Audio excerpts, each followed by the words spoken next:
Il est 20h30 sur Africa 7. Bonsoir à tous et bienvenue dans cette édition. Pour les titres, les réactions se multiplient après le message à la nation du chef de l'État Macky Sall. Pour Assane Dioma Ndiaye, le Sénégal ne peut se permettre d'organiser un référendum en 2016. La plateforme Avenir Sénégal Binou Beug, quant à elle, se prononce sur l'augmentation des membres du Conseil constitutionnel. Cohabitation entre population et station d'essence, les citoyens sont préoccupés par les risques qu'ils prennent au quotidien.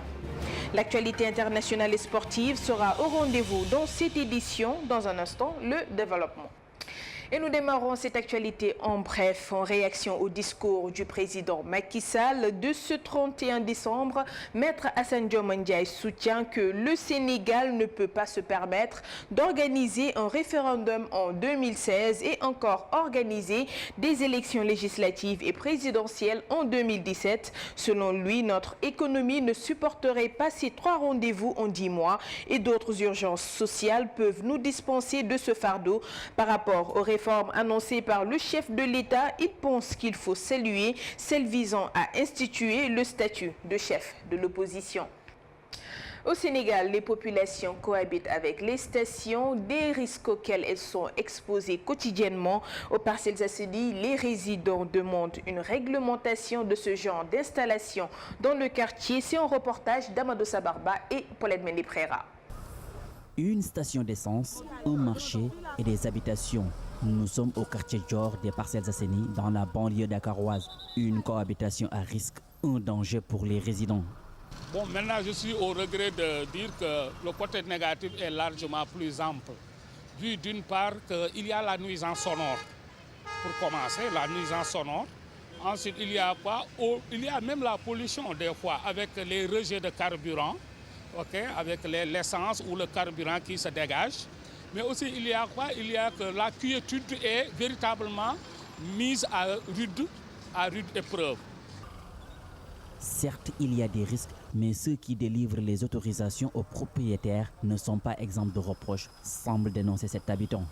On ne devrait pas donner d'autorisation à certains propriétaires de stations. C'est un risque énorme pour nous les habitants surtout. À Thiaroye, Pikine, partout, il y a des stations d'essence. Ceux qui donnent les autorisations sont les responsables. Tout n'est pas négatif selon ces habitants. L'implantation des stations d'essence dans leur quartier leur confère certains avantages. D'abord, c'est quoi? C'est quand vous habitez avec ces stations, etc. Eh bien, la plupart du temps, ce sont des garages bis. Et par conséquent, quand vous voulez, avec le problème du transport, vous pouvez être quand même, on peut dire, dans une certaine mesure, vous pouvez être privilégié. Les stations d'essence sont présentes dans la plupart des quartiers de la capitale dakaroise. Des populations demandent une meilleure réglementation pour leur implantation. L'encens ou le tchouraï, comme l'appellent les Sénégalais, est très prisé en cette période de froid. Wiri Wiri, WhatsApp, Viber sont autant de noms qui leur sont prêtés. Le reportage de Daouda Sow et Paulette Mendy-Prera. Quelques pincées sur la cendre chaude de l'encensoir, la fumée s'échappe et l'air est embaumé. L'encens, communément appelé tchouraï, est un accessoire particulièrement prisé par les femmes, surtout pendant le froid.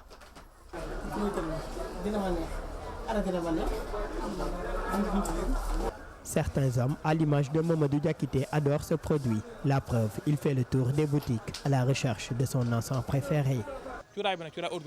J'ai cherché ce tchouraï dans tout le marché car il a une très bonne senteur. J'ai fait le tour de quelques cantines mais je n'arrive toujours pas à l'avoir. Si tu le mets dans ta chambre pendant 24 heures, l'odeur reste. Cette dame travaille au marché Tilène de Dakar. Avec la fraîcheur de ces derniers jours, elle vient souvent se ravitailler en tchouraï dans cette boutique. D'ailleurs, elle a déjà fait sa commande pour épater son homme. Moi, j'ai commandé déjà un panier à 20 000 francs pour faire la surprise à monsieur. Il existe différentes variétés d'encens. À chaque tchouraï, un nom plutôt accrocheur est donné. Il y a des encens du nom de WhatsApp, Wiri Wiri, Viber, Mansabor. Il y a aussi Djelmotissouf, Kobayi, Koumaitel, Nemadiak et d'autres que je n'ose pas dire à la télé. Il y a Soufou Guinée, Gowe Angleterre, Gowe Saf, Gowe Hoch, Naka Djida et Naka Simple. L'utilisation de l'encens est très fréquente en cette période de froid. Le produit est apprécié des femmes comme des hommes pour les bonnes senteurs qu'il procure. Mais gare à ceux qui ont des problèmes respiratoires ou qui ne supportent pas la fumée ou les fortes odeurs. Les menuisiers réclament l'application des 15% de la commande publique qui leur a été promis par le gouvernement sénégalais. Selon eux, l'importation du mobilier tue à petit feu le secteur. Amadou Sabarba, Sidi Mohamed Assem. Moustapha Silla est menuisier ébéniste à Grand Yoff, un quartier populaire de Dakar. Son contact avec le bois, une longue histoire, 30 ans de compagnonnage. Mais son métier est menacé par la libération des produits étrangers. Pourtant, la qualité y est, dit-il. Nous sommes fatigués à cause de la concurrence et ce sont les hommes d'affaires eux-mêmes qui importent le mobilier et le vendent à un prix moins cher. Pourtant, nous proposons un travail de qualité. L'accès au bois, une des difficultés du secteur. Les prix flambent, les clients se font rares. Le bois, ça coûte cher. Après, le mètre cube, ça coûte avant, ça coûtait à 450. Actuellement, le mètre cube doit coûter à 550, 540 le mètre cube. Mais c'est un peu cher. Des marchés immobiliers octroyés aux étrangers au détriment des artisans locaux. Ce monsieur dénonce ce choix des autorités. C'est une faiblesse. Tout ce que j'ai à donner, je vais le donner à mes ouvriers même. Parce qu'ils ont une capacité, ils ont la qualification. Mais pourquoi pas ne pas donner le marché, aller ailleurs? En octobre 2014, le président de la République Macky Sall avait annoncé qu'une partie de la commande publique concernant le mobilier de bureau de l'État allait être réservée aux artisans nationaux.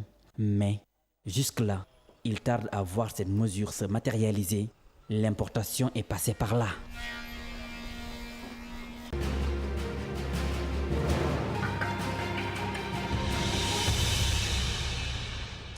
Hors de nos frontières, en Mauritanie, évasion d'un condamné à mort pour action terroriste.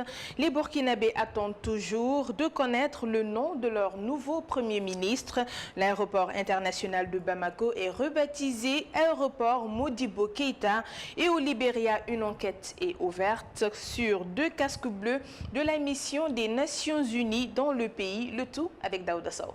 En Mauritanie, un prisonnier condamné à mort en 2011 pour action terroriste a disparu jeudi soir de la prison centrale de Nouakchott.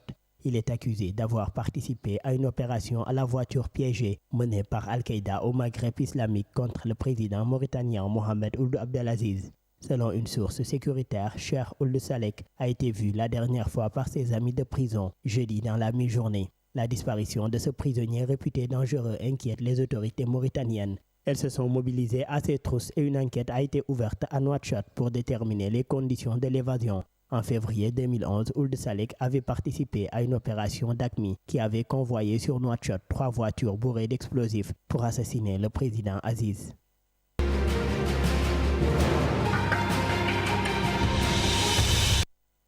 Le Burkina Faso est toujours dans l'attente de la nomination d'un Premier ministre. Ceci, 5 jours après la démission de la transition. Les Burkinabés, pour la plupart, attendaient la nomination du Premier ministre le 31 décembre ou au plus tard le premier jour de l'année 2016. Mais jusqu'à ce samedi, aucune nomination n'a été rendue publique.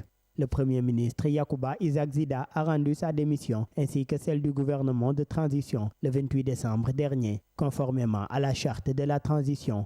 La nomination du nouveau chef du gouvernement va édifier les Burkinabés sur l'identité de la 3e personnalité du pays, après le président du Faso, Roch-Marc Christian Kaboré, et le président de la nouvelle Assemblée nationale, Salif Diallo.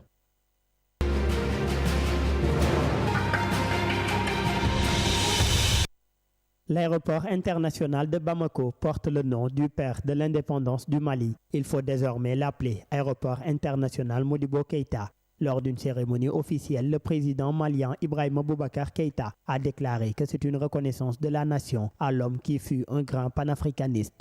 En 2015, les Maliens ont célébré le centenaire de la naissance de l'ancien président, une reconnaissance de l'œuvre politique de Modibo Keïta. Il a proclamé l'indépendance du Mali en 1960. 8 ans plus tard, il est renversé par un coup d'état militaire. Il a été par la suite arrêté et déporté dans une prison à Kidal. Les conditions de sa mort restent mystérieuses.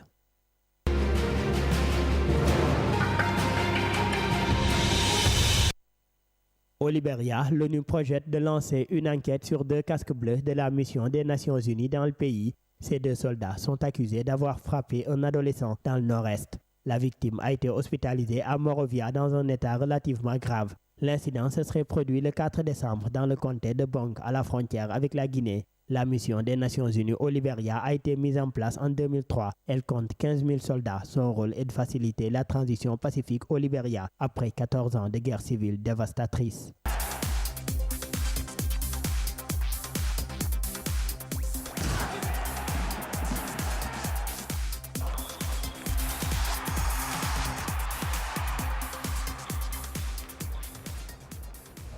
En sport, en bref, 2016 a débuté comme 2015, c'est terminé avec une victoire du leader Arsenal contre Newcastle 1-0 et un match nul de Leicester, cette fois contre Bournemouth 0-0, alors que Manchester United a retrouvé le chemin de la victoire contre Swansea 2-1 avec un but de Wayne Rooney et un autre d'Anthony Martial. Manchester City, 3e à 6 points du leader, se déplace à Watford. Et place à présent à l'invité du journal.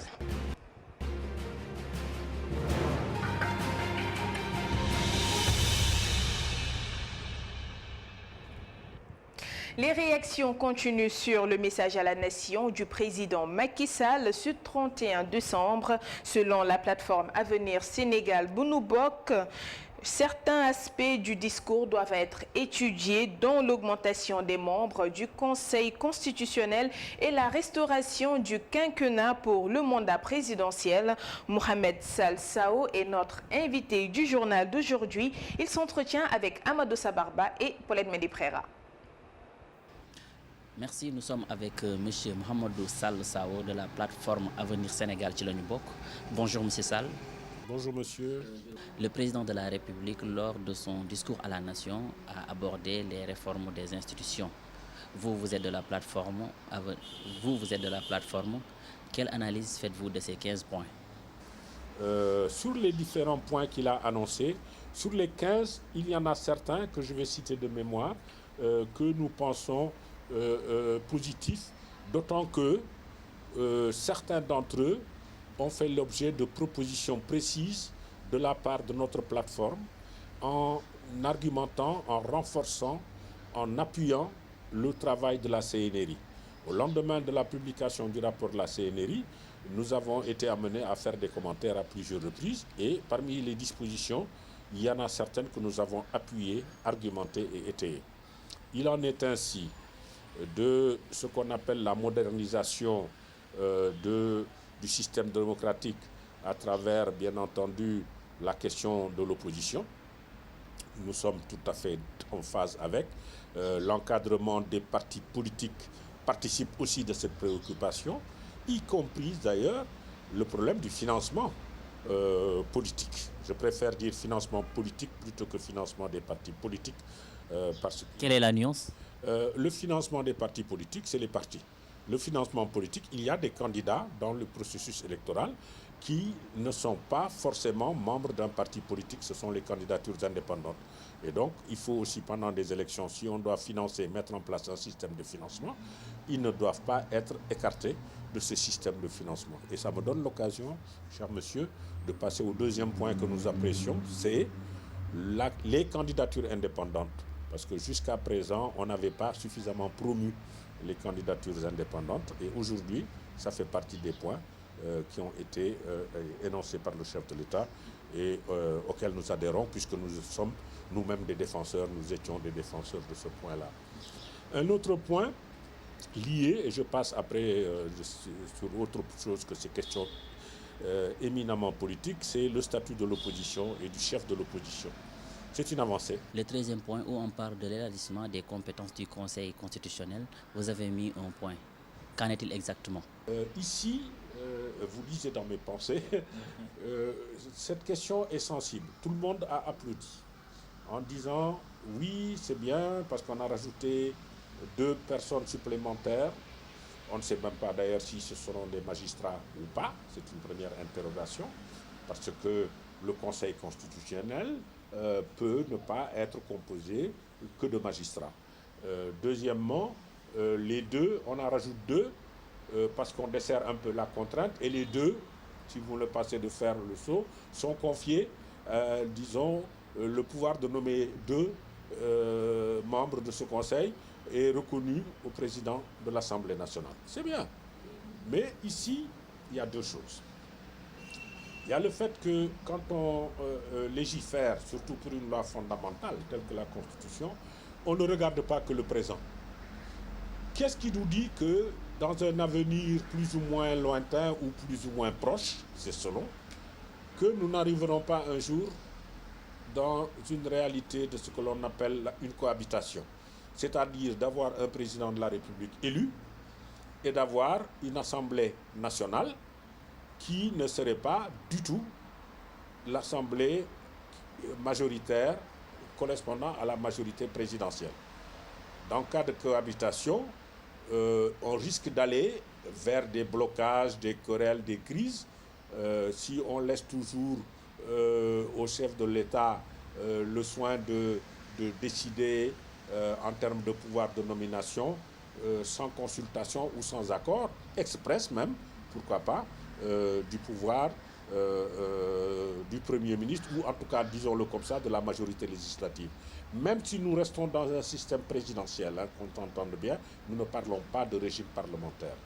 Ça, c'est un premier point qu'il va falloir clarifier, expliciter. Le deuxième point, c'est le mode de saisine. Si on n'a pas voulu aller, parce que vous vous rappelez que la CNRI avait proposé la transformation de ce Conseil constitutionnel en une cour constitutionnelle, une véritable juridiction.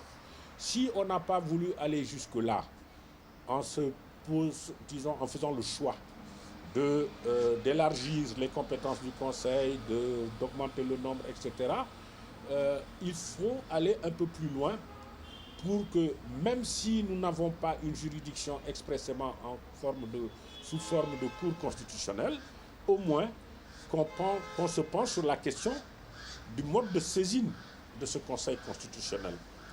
Pourquoi est-ce qu'il s'oppose à ce qu'on donne aux citoyens, à la société civile, la possibilité de pouvoir saisir directement le Conseil constitutionnel? Si je comprends bien, sur les 15 points, vous avez approuvé les 8, n'est-ce pas? Pas du tout. Nous en avons approuvé 4. J'en ai approuvé 4. Il y en a 2 sur lesquels on s'interroge, c'est le Conseil constitutionnel, mais aussi celui dont j'ai parlé précédemment. C'était quoi déjà?